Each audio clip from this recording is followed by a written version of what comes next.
Hello, my name is Zachary King. I'm a natural resource management major, and my speech is on conservation of endangered species in a world dominated by humans.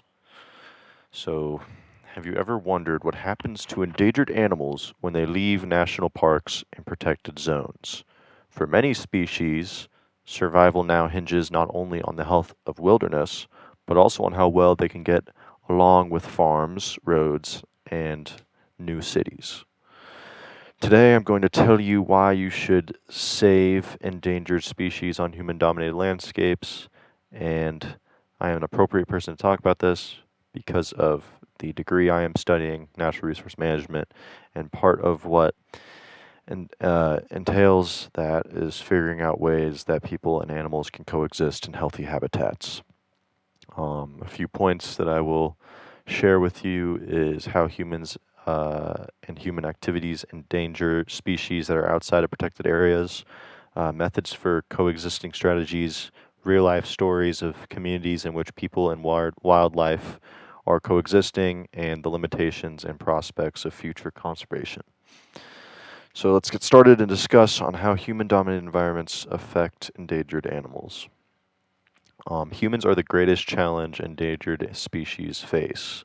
Habitat destructions from farming, cities, and roads shrink the space for animals to live and shrink how much food they can have, and um, that comes from the UCN 2021. Uh, Roads divide up large areas, obstructing the travel of animals and also preventing them from finding mates. Um, and human wildlife conflict escalates as animals fight to eat or destroy crops, and that results in retaliation by humans, maybe constricting the animals, something along those lines. Although these threats are real life, and there are ways to help wildlife and people live in harmony. So, one of those ways would be to make sure that it is possible for the species to share the habitat that we're all living in. Wildlife corridors connect pieces of broken habitats so that animals can safely cross roads and farmlands. And I think that could be something that could be used in the future and implemented more, is that we have safe places for these animals to travel along. Conservation programs in local areas provide incentive programs to protect wildlife. And scientists use technology like GPS collars to monitor animals and create safer spaces for them to live and thrive. These are not merely strategies, but they are already being implemented right now over the world. We can see there are some cases of cohabitation in Kenya. There are farmers that earn income from ecotourism through communities, conservations, and they doing things like saving lions and elephants. That comes from the Northern Rangelands Trust 2022.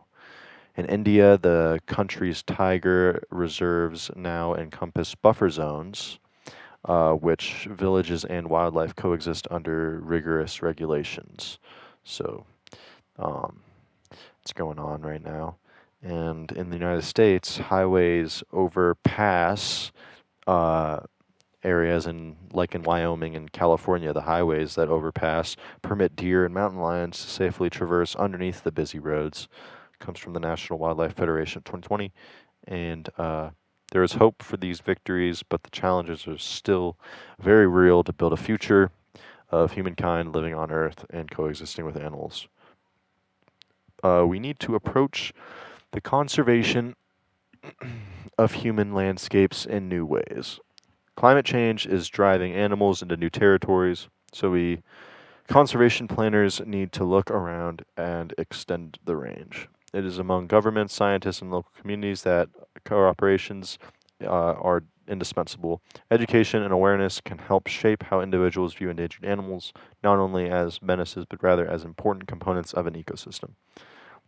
In conclusion, by telling you the threats that confront threat animals, and in this human dominated species area, we successfully have conservationists who are addressing these issues across the world, and many years to come.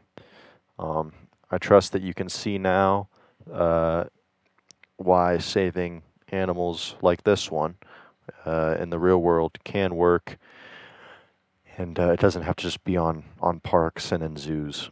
A few references I used for this is uh, Beeler P and RF NOS 1998. Do habitats corridors provide connectivity?